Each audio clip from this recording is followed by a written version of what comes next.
మొత్తానికి మొత్తము మనమే చేయగలిగిన ఉంటే తెలంగాణ ఎందుకు అడగాల్సి వస్తుండే అధ్యక్ష? ఆంధ్ర వాళ్ళు ముఖ్యమంత్రులు ఉన్నారు కాబట్టి, తెలంగాణకు అన్యాయం చేస్తున్నారు కాబట్టి తెలంగాణ రాష్ట్రం కావాలి, ఇట్లా ఉంటే ఇంకా దశాబ్దాల కొద్ది వాయిదాలు పడుతుంది, వాళ్ళు ప్రాజెక్టులు ప్రారంభించిన చిత్తశుద్ధి వాళ్ళ లోపల లోపించిందనే కదా తెలంగాణ రాష్ట్రం తెచ్చుకున్నది. అందుకోసమే కదా ఈరోజు తెలంగాణ రాష్ట్రం వచ్చిన తర్వాత మీరేం చేసిండ్రు? ఏనుగులను తినేటోడు పోయిందంటే పీన్గలు తినేటోడు వచ్చిండని వాళ్ళు పోయారు, వాళ్ళతో పాటు పీన్గలను తినేటోళ్ళు వచ్చారు అధ్యక్ష. నేను హరీష్ రావు గారికి ఇంకా స్పష్టంగా చెప్పదలుచుకున్న అధ్యక్ష, ఇంకా కూడా వారు మొండి వాదన మంకుపట్టు వదులుతలేరు అధ్యక్ష. ఇదే కమిషన్లో క్లియర్గా పేజీ నెంబర్ 62, 63లో వారు పేజీ నెంబర్ 34లో ఏం చెప్పిండ్రు అధ్యక్ష? నేను వారికి చదివి వినిపించదలుచుకున్నా.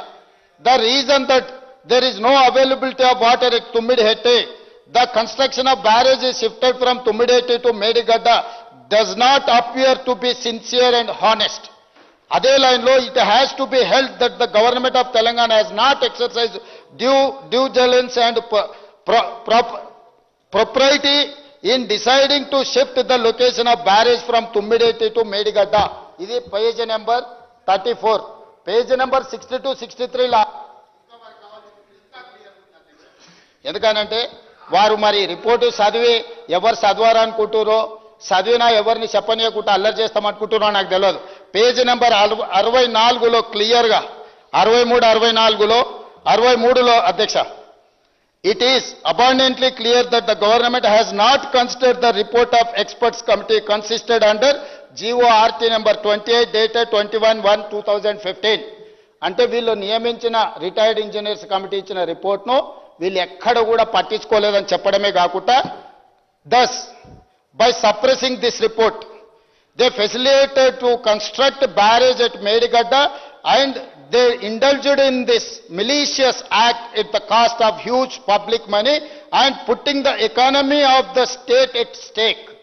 అంటే దురుద్దేశపూర్వకంగా రాష్ట్ర ప్రభుత్వం యొక్క ఖజానాను వీళ్ళు కొల్లగొట్టిండ్రని చెప్పిండు.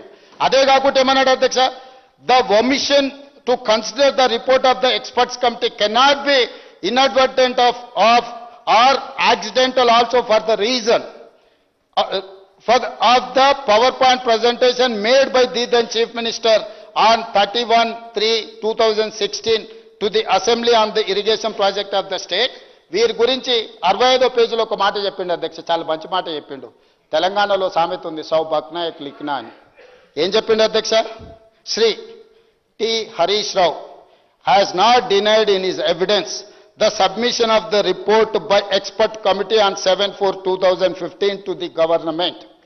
కమిషన్ హరీష్ రావు గారిని ఎగ్జామిన్ చేసి ప్రశ్నించినప్పుడు ఈ ఎక్స్పర్ట్ కమిటీ రిపోర్ట్ మీద మాట్లాడినప్పుడు ఏమన్నాడు అధ్యక్ష? హరీష్ రావు గారు కూడా వినాలి, అదేవిధంగా రామారావు గారు కూడా వినాలి. మీ బావగారు లోపల ఏం చెప్పొచ్చారో ఇక్కడ ఉన్నది. Shri T. Harish Rao has not denied in his evidence the submission of the report by expert committee on 7/4/2015 to the government. స్పష్టంగా హరీష్ రావు గారు కూడా ఈ నివేదిక ఇచ్చారు, ఈ నివేదిక వచ్చింది. కానీ మా మామ, మా బావమర్ది గారు ఈ దోపిడీకి పాల్పడాలని చేసి నేనేం చేయలేను అని నిస్సహాయతను పరోక్షంగా ఒప్పుకున్నాడని కమిషన్ రాసింది అధ్యక్ష. అందుకే వారు ఆందోళన చెందుతున్నారు, ఆతృతగా ఉన్నాడు ఈ రిపోర్ట్ చర్చ జరగొద్దని. ఎట్లా జరగదు అధ్యక్ష? ఇంత పెద్ద 665 పేజీల రిపోర్టు వీళ్ళ గొప్పతనం గురించి, భారతం, రామాయణం అవే ఇన్ని పేజీలలో ఉంటాయి అధ్యక్ష. ఇంకా మిగిలింది వీళ్ళ కథనే, కాళేశ్వరం కథలే 665 పేజీల రిపోర్ట్ ఉంది అధ్యక్ష. హరీష్ రావు గారు, మీరు ఎంత అబద్ధాలు చెప్పాలని ప్రయత్నం చేస్తే అంత నిజాలు బయటకు వస్తాయి, చర్చకు వస్తాయి. దయచేసి సింపుల్ పదాలలో ఏ విధమైన విచారణకు ముందుకు వెళ్తే బాగుంటుందో అన్ని రకాల అభిప్రాయాలు తీసుకున్న తర్వాతనే ఘోష్ కమిషన్ ఒక రిపోర్ట్ ఇచ్చింది. దీని మీద ఏ రకమైన విచారణకు వెళ్దామో మీరు సూచన చేస్తే బాగుంటుందని నా విజ్ఞప్తి చేస్తున్నా.